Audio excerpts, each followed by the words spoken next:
Perkenalkan, nama saya Anissa Echayani, saya mahasiswa dari Universitas Bina Mandiri Gorontalo, program studi D3 Analis Kesehatan. Baiklah, di video ini saya akan membahas beberapa materi yang berkaitan dengan mata kuliah biomolekuler. Yang pertama, yaitu sel. Apa itu sel? Sel adalah unit struktur dan fungsional terkecil penyusun makhluk hidup. Maksudnya, satuan terkecil penyusun makhluk hidup. Selanjutnya, ada biomolekul dan struktur DNA. Pengertian dari biomolekul. Biomolekul adalah molekul yang secara alami dalam organisme hidup.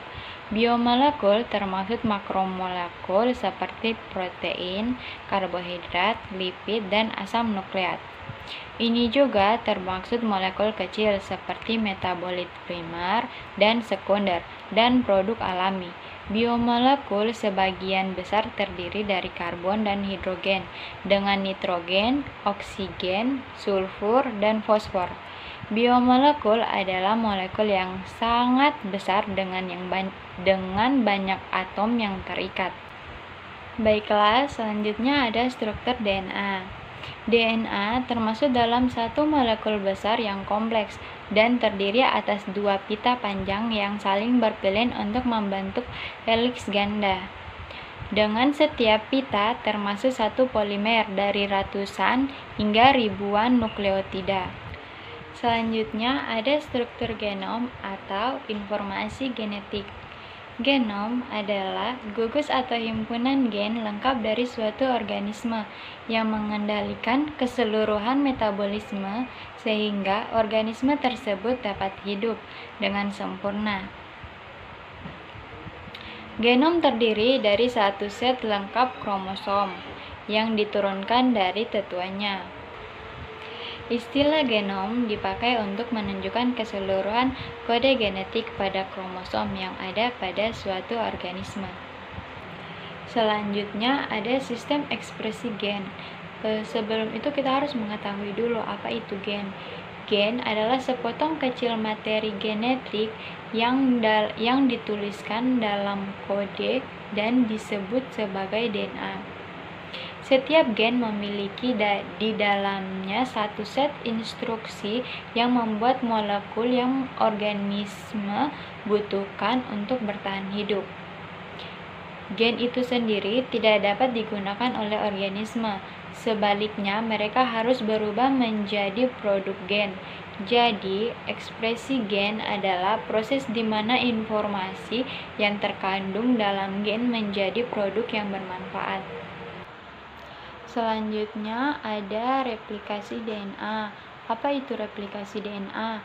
Replikasi DNA adalah proses menghasilkan dua untaian DNA yang identik dari satu dan melibatkan serangkaian proses. Semua proses ini terjadi dalam fase S dari interfase siklus sel atau pembelahan sel.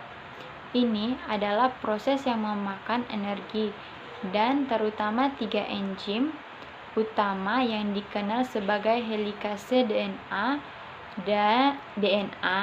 polimerase, dan ligase DNA terlibat dalam mengatur proses ini.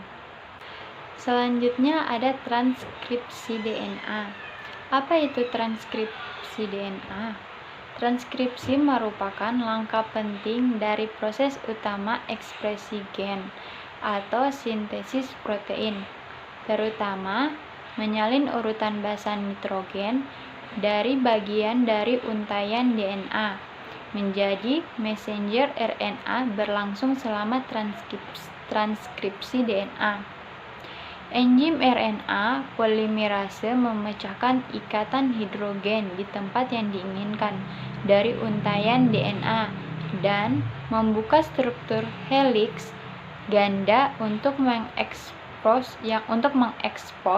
urutan basa nitrogen. Selanjutnya ada translasi. Apa itu translasi? Translasi adalah sintesis protein dari RNA.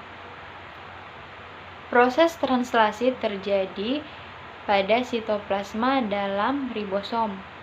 Ribosom adalah subunit kecil dan besar yang mengelilingi mRNA. Dalam proses translasi, mRNA diterjemahkan untuk menghasilkan polipeptida tertentu.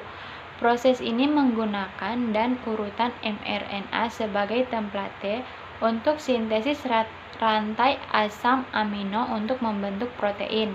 Mekanisme translasi berlangsung dalam 4 langkah. Yang pertama aktivitas, yang kedua inisiasi, yang ketiga elongasi, yang keempat terminasi. Baiklah, itu materi yang bisa saya sampaikan, saya jelaskan. Kalau ada kurang mohon dimaafkan. Assalamualaikum warahmatullahi wabarakatuh. Bye bye.